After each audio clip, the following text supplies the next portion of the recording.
Empezaré por la última reflexión que hacía el señor Llamazares. Efectivamente, no estamos aquí, desde luego no lo he estado yo, en nombre de mi grupo, para juzgar la humanidad o el buen sentir o los buenos deseos de nadie y mucho menos de la ministra. Por tanto, no habrá en mi intervención ningún juicio de valor personal, porque no estamos aquí para eso. Ha dicho la ministra, y yo lo comparto, que lo más importante en este momento es la curación de Teresa Romero, por supuesto, pero esto no es una reunión del gabinete de médicos del hospital donde la están tratando. No venimos aquí a discutir entre nosotros si el tratamiento que se le está dando es el más correcto o no. Afortunadamente no depende de lo que nosotros decidamos el tratamiento, tampoco de lo que decía la ministra, el tratamiento que se le está dando, y no venimos, insisto, yo creo que ese es un asunto que todos estamos concernidos, todos tenemos la misma voluntad, sabemos que lo más importante es eso, pero aquí no estamos para eso. O sea que, efectivamente, no hagamos juicios de valor. Ha dicho la ministra, nos ha pedido a todos que no hagamos juicios de valor para no, atormentar a los ciudadanos, para no generar pues un miedo innecesario o una preocupación innecesaria, pero empiezo por ahí. Señora ministra, si nos pide a nosotros que no hagamos juicios de valor, pídaselo primero al consejero de Sanidad de la Comunidad de Madrid, que es el que ha hecho juicios de valor inaceptables, absolutamente inaceptables. No desde el punto de vista humano, desde el punto de vista político. Obscenos. Esto no es solo un error de comunicación del consejero, es una obscenidad. Es algo intolerable. No nos venga a pedir a nosotros que no hagamos juicios de valor para no alarmar a la ciudadanía y a la vez no desautorice como responsable política que es del Gobierno de España a quien ha hecho más que un juicio de valor, a quien ha insultado a una persona que está afectada por una gravísima enfermedad, a quien la ha dejado a los pies de los caballos sin una rectificación, porque lo que ha hecho no es una rectificación. Y si él no quiere rectificar, no sabe, no puede o lo que sea, yo en nombre de mi grupo le pido a usted que usted lo haga, le cuestione y le rectifique. Porque lo que ha hecho el consejero de Sanidad es una obscenidad intolerable. Insisto, en términos políticos, no solamente en términos humanos, que desde luego en términos humanos es, inaceptable, pero en términos políticos es indecente, absolutamente indecente. Y yo echo en falta que desde el Gobierno no haya habido una reprobación y que usted en su intervención inicial tampoco haya hecho ninguna consideración y más bien nos haya querido culpar a los demás de que hacemos juicios de valor sobre una enfermedad tan grave y que tan preocupada tiene a los ciudadanos. Algunas reflexiones antes de hacerle algunas preguntas, aunque algunas cosas se han dicho y a lo mejor me repito, discúlpenme, señora ministra, si así lo hago. Alguna reflexión sobre los protocolos. Los protocolos, en fin, un protocolo no es una vía del tren de la que uno no pueda salirse, es una guía para intentar hacer las cosas bien y para intentar homogeneizar la asistencia a los pacientes en función de una evidencia científica, en este caso el virus del ébola y la enfermedad del ébola. Un protocolo, en todo caso, ministra, no puede servir como excusa para hacer las cosas mal. Además, ustedes que han estado diciendo, ya se lo ha dicho, se lo acaba de decir también el señor Llamazares, que los protocolos eran perfectos, los estaban cambiando antes de aplicarlos. Pero, en todo caso, un protocolo no puede servir para hacer las cosas mal. Los protocolos son los mismos, le hemos oído repetir, que los que tienen otros países del mundo. Bueno, pero entonces no los han aplicado, los han aplicado mal. En Estados Unidos tenían el mismo protocolo que nosotros, el mismo, absolutamente, inicialmente, en relación a la cifra de fiebre. Pero en 90 minutos la paciente en Estados Unidos, la persona contagiada, estaba siendo atendida. Y en España, todos sabemos, se han tardado días. O sea, que no es cuestión de las décimas de fiebre que establezca el protocolo, sino de un funcionamiento inadecuado del sistema. Reconozcámoslo. Reconozcamos también que las quejas de los profesionales sanitarios y sus inquietudes respecto de la formación que han recibido antes de atender a estos pacientes eran ciertas. desafortunadamente, pero eran unas quejas que se han manifestado correctas, ciertas, no, en fin, un error de entendimiento por su parte. Reconozcamos que no se han hecho tampoco bien en ese caso, que no se han atendido las quejas de los profesionales, porque aquí lo que ha habido, y ellos se han quejado mucho de eso, es que los profesionales sanitarios han recibido mucha más información que formación en relación con el ébola. Han recibido información, pero no la formación adecuada. Y eso también es tiempo y es el momento de reconocer que eso no lo hemos hecho bien. No lo han hecho bien.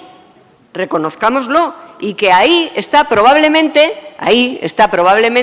en fin, alguna de las explicaciones del por qué han fallado, en fin, muchas cosas en cadena que en algún momento sabremos dónde han estado todas. Pero si ha habido fallos en cadenas de diversas personas y en diversos momentos, el primer fallo es un fallo político, porque ustedes no han formado a las personas que tenían que formar, no han habilitado los sitios donde se iban a tratar a los pacientes que se habían repatriado y han tomado las decisiones políticas inadecuadas. O sea que la primera responsabilidad que ustedes tienen que asumir es la responsabilidad política, que no se la pueden dejar en manos de los profesionales del sistema sanitario público. No se puede dejar esa responsabilidad porque esa era suya y en ese sentido no la han asumido ni la asumen ahora, que es lo peor. Porque ahora nos envuelven en reflexiones de lo que están investigando, de lo que ha fallado. Pero ¿y ustedes no han fallado?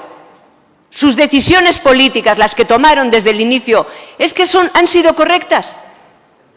Es que no han sido correctas. Y todavía no he escuchado que ustedes hayan asumido ningún tipo de responsabilidad en las decisiones que han ido tomando, que han producido todas las demás cosas después. Por hacer una comparativa sencilla, fíjense ustedes cómo ha funcionado el sistema en Estados Unidos, que han tenido también un caso, sí, otra vez, las veces que sea necesario, salvo que el presidente me corte, si no le importa. ¿Cómo han funcionado los dos sistemas y los dos países en relación con los pacientes infectados? Hagan una comparativa sencilla, elemental, no la voy a hacer aquí, no tengo tiempo. Pero ahí se ve cómo allí han funcionado mucho mejor que en España. Desde el punto de vista político, fundamentalmente, que es de lo que estoy hablando. A lo mejor, ministra, usted igual ya lo ha pensado y me puede iluminar al respecto.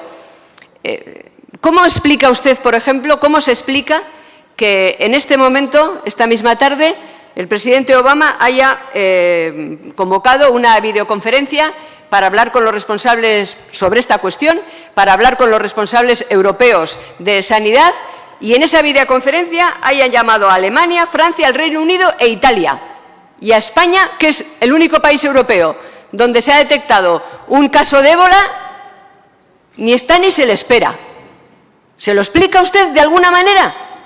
¿Es por irrelevancia o porque consideran que no tenemos nada positivo que decir o que mejor que no les digamos nada porque a lo mejor les inducimos a error? A mí me preocupa. O sea, que en una videoconferencia de estas características, España, es que sería, o sea, si en España no hubiera casos y en esos otros países los hubiera, diríamos, hombre, es que en esos países hay casos.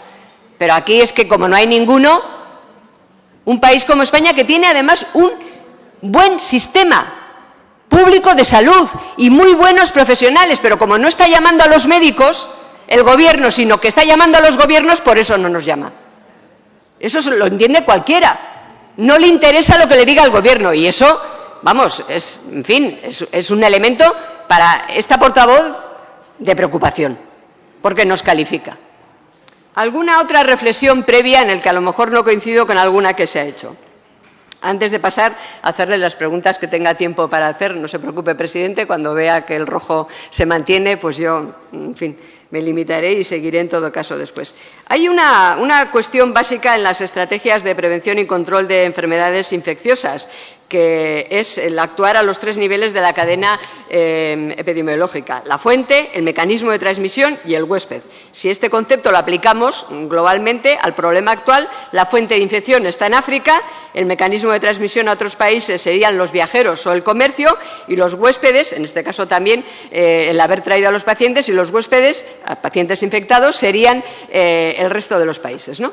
Al igual que hacemos con un caso, por ejemplo, de tuberculosis, que es tratarlo para curarlo a su vez, que deje de ser una fuente de infección, se controla también el lugar de donde procede, el origen de la enfermedad. Yo creo que, en fin, se ha dicho por alguno de los intervinientes anteriormente, y insistiré en ello después, España no está invirtiendo como debiera, como un país de nuestro tamaño y de nuestra capacidad, en el lugar de origen de la enfermedad. O sea que una de las tres cuestiones no la está haciendo, todavía no la está haciendo, aún hoy no la está haciendo. Sobre la repatriación de los misioneros, de la que aquí se ha hablado, claro que se corren riesgos. Eso es una evidencia elemental, pero también los riesgos, claro que son bajos. Se dice permanentemente que la transmisión es, en fin, muy difícil, por tanto los riesgos son bajos, son controlables, son totalmente asumibles por un sistema sanitario como el español, y desde un punto de vista humano yo quiero decir, ministra, que, en fin, yo quiero para los demás lo que querría para mí, y para la gente a la que quiero y para la gente a la que conozco. Por tanto, a mí me parece que si un día tengo un problema de salud pública y estoy fuera de España y además soy un misionero o un cooperante, alguien que está trabajando para resolver los problemas de otros, pues me gustaría que mi país, que además tiene un sistema de salud público de gran calidad, me repatriara. ¿Está el sistema sanitario español, vigilancia, prevención, control de enfermedades infecciosas, asistencia sanitaria, preparado para atender este tipo de problemas de salud? Yo creo que sí, que la respuesta es categóricamente sí. Otra cosa bien distinta es la nefasta gestión que se ha hecho. El señor Llamazares ponía el énfasis sobre la nefasta gestión. Yo quiero poner el énfasis no solo sobre la gestión, sino sobre que yo creo que la decisión de traerles era correcta haciendo las cosas bien. Porque si no se hacían las cosas bien, no solamente no se resolvía su problema sanitario, el de aquellas personas que se repatriaban, sino que se procuraban otros problemas complementariamente. Entonces, sí, yo creo que hace bien España repatriando, pero tiene que garantizar que la repatriación no solo es positiva para los repatriados, sino además no genera problemas en nuestro país. Y con el sistema sanitario que tenemos se podría hacer hecho bien si los responsables políticos hubieran tomado las decisiones correctas. Los responsables políticos, formar a las personas que les iban a atender, lo primero de todo. Tener un centro de referencia adecuado y en condiciones, lo segundo de todo, o lo primero, me da igual. Pero fueron ustedes, los responsables políticos, los que no tomaron las decisiones correctas y los que pusieron en peligro no solo la vida de las personas a las que repatriaban, sino también la vida de otros ciudadanos españoles. ¿Es responsabilidad de la repatriación? No, es de su chapucerismo, de su forma de actuar política, no de los responsables sanitarios. Eso es lo que tiene que quedar claro, que no es un problema de que no queramos ser solidarios con los españoles fuera, sino de que ustedes han hecho las cosas muy mal, y eso ha tenido gravísimas consecuencias. Para todos, para los que vinieron y para el sistema sanitario en su conjunto. Ustedes, los responsables políticos, porque si lo hubieran hecho bien no habría infectados y además, vete a saber, no lo sé, esto sí que es una hipótesis, a lo mejor estas personas estaban en este momento en otras condiciones. El caso es que lo hicieron absolutamente mal y que además ni han asumido ninguna responsabilidad ni han corregido ninguno de sus errores. 3 preguntas, presidente, si tengo tiempo. El Hospital Carlos III, se ha hablado de él, varios lo han hecho. Antiguamente, hospital de referencia en España para el tratamiento de enfermedades infecciosas.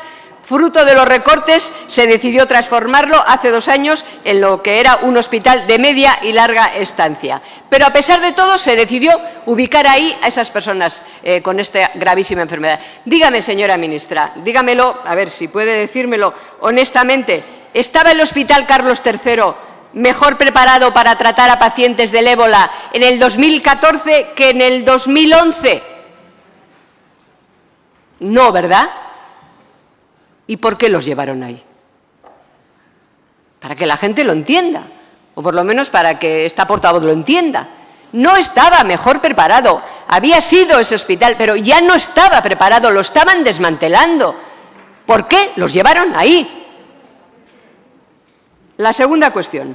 Las organizaciones no gubernamentales que trabajan sobre el terreno en África, en relación con algo que ya he dicho, realizan cursos de formación de 2 semanas sobre el manejo de estos pacientes, especialmente para extremar las precauciones que hay que tener para evitar el contagio de los profesionales sanitarios. De 2 semanas, los que están fuera, las organizaciones no gubernamentales. ¿Cuánto tiempo se invirtió en la formación de los médicos, enfermeros y auxiliares que participaron en el manejo de los 2 misioneros en el Hospital Carlos III? ¿Cuántas veces se había ensayado el uso del traje de protección por parte de este personal? Además de que se recomienda que los pasos más críticos a la hora de retirar el traje de protección se realice bajo supervisión de otro profesional, ¿se hizo esto en todos los casos? ¿En algunos sí? ¿En algunos no? Nunca, a pesar de que es una recomendación, eso sí, una recomendación de la Organización Mundial de la Salud y de todos los expertos, ¿por qué no se hizo? Se despreció esta recomendación y, por último, las recomendaciones internacionales indican un seguimiento estrecho de las personas que han mantenido contactos con pacientes con ébola y del personal sanitario que manejan estos pacientes. Está recomendado. ¿Qué seguimiento se realizó con los profesionales sanitarios que participaron en el manejo de los 2 misioneros? Me va a decir usted, ahora ya saben ustedes que no hemos hecho ese seguimiento. Y yo digo, ¿y por qué no se hizo? ¿Qué seguimiento se hizo y por qué no se hizo lo que estaba recomendado? Y, por último, esto sí, permítame, presidente, termino. En una de las cuestiones, en fin, de las 3 áreas en las que hay que prevenir la extensión de los contagios, se habla de las personas que viajan, que pueden, por tanto, ser portadoras de una enfermedad contagiosa, los lugares por los que llegan, los puertos, los aeropuertos. Ha habido países que han decidido reforzar la seguridad en los puertos y aeropuertos, otros que han decidido no hacerlo. Usted va a ir mañana a una reunión en Bruselas y este será un asunto del que hablarán. ¿Qué va a defender el Gobierno de España en esa materia? ¿Un reforzamiento de la seguridad en puertos y aeropuertos o lo contrario?